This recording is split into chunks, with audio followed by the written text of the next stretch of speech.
Un samedi après-midi, j'avais rendez-vous chez une jeune famille pour préparer le baptême de leur petit bébé de 3 mois. Il y avait beaucoup de bienveillance puisque j'avais connu le papa pendant 2 saisons de camp que j'ai organisé pendant 18 ans et il en garde un souvenir merveilleux.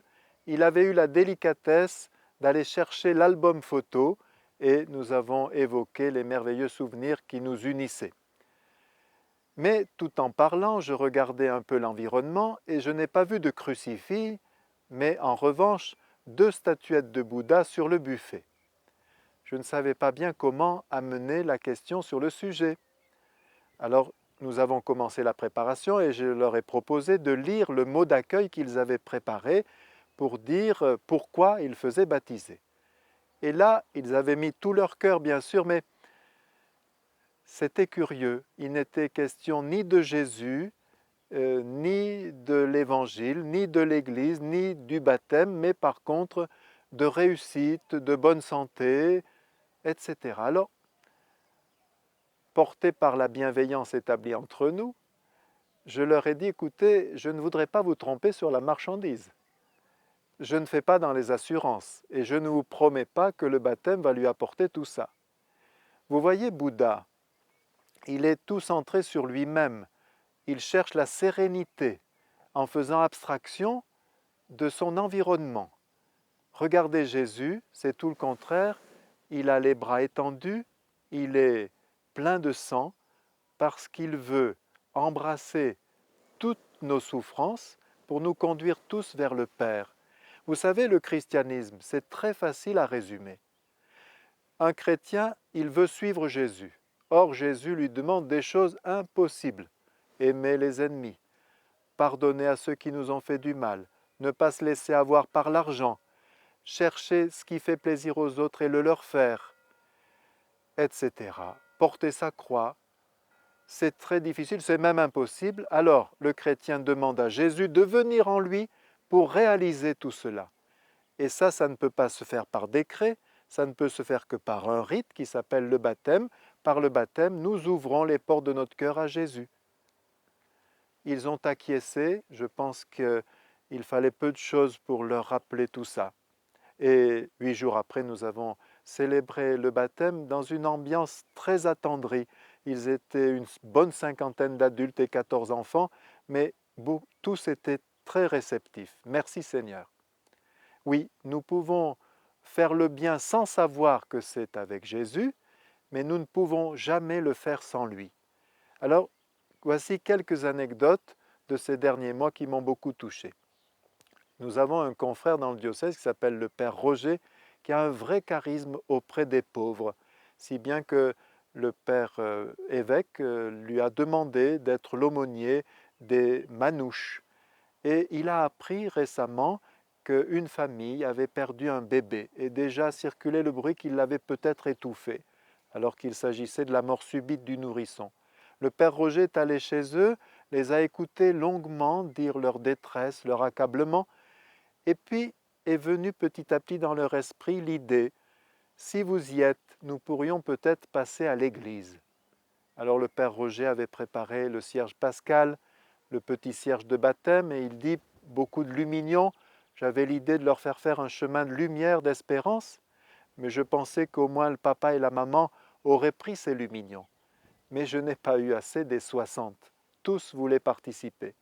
Et ce qui est très touchant, c'est qu'au cimetière, la maman avait apporté une couverture pour envelopper le petit cercueil. Elle craignait que son enfant ait froid. Nous avons eu aussi ce cas dans une entreprise. Ils ont appris avec beaucoup de peine qu'un salarié, un collègue, avait un cancer assez grave. Eh bien, le patron, avec le comité d'entreprise, a décidé de décharger chaque mercredi 2 salariés, 2 collègues, pour l'emmener au restaurant et passer l'après-midi avec lui. Une maman me disait que leur fils a perdu un grand copain qui passait très souvent à la maison dans un accident de voiture. Et à ce moment-là, ils se sont tournés vers elle pour savoir qu'est-ce qu'ils pourraient faire pour la célébration des funérailles de ce jeune. Et régulièrement, il lui dit, ainsi que ceux qui passent à la maison, on a été voir notre copain au cimetière. Voilà, cette maman, par sa fidélité dans la foi, même si ces jeunes ont abandonné toute pratique religieuse, eh bien, leur a laissé entrevoir la porte de l'espérance. Une famille amie m'a raconté que pendant un pont du mois de mai, ils sont allés visiter le beau village de Meiras en Ardèche. Il y a sur les murs peintes des fresques de scènes d'autrefois, ils aiment beaucoup cela, et cela les a conduits devant l'église. Leur quatrième enfant prend son temps pour grandir. Il n'a marché qu'à 2 ans et demi, il parle très très peu, mais sa maman l'emmène aussi souvent qu'elle peut à la messe, le dimanche et quand il n'a pas école, eh bien en semaine.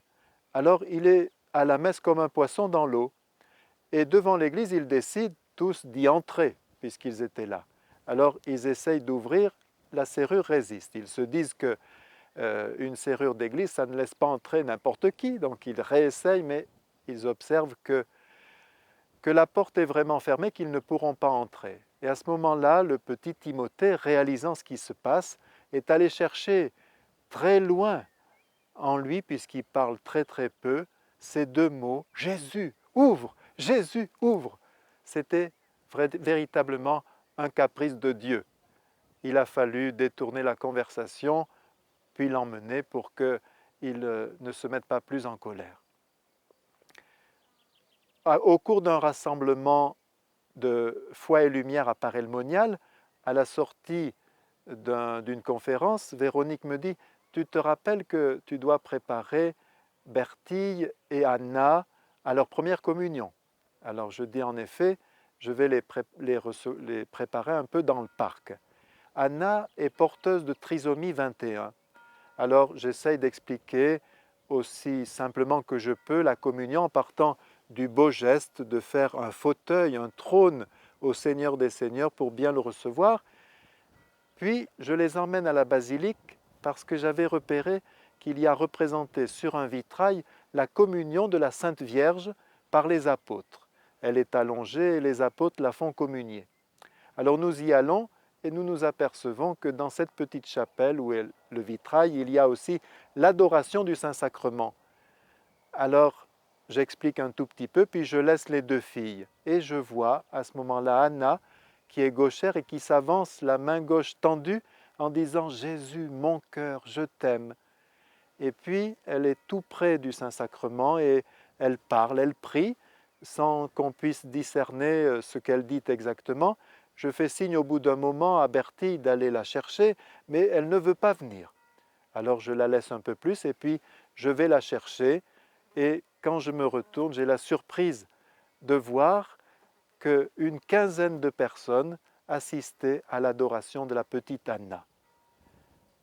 Nous ne pouvons pas faire le bien sans Jésus, même si beaucoup ne savent pas que c'est avec Jésus.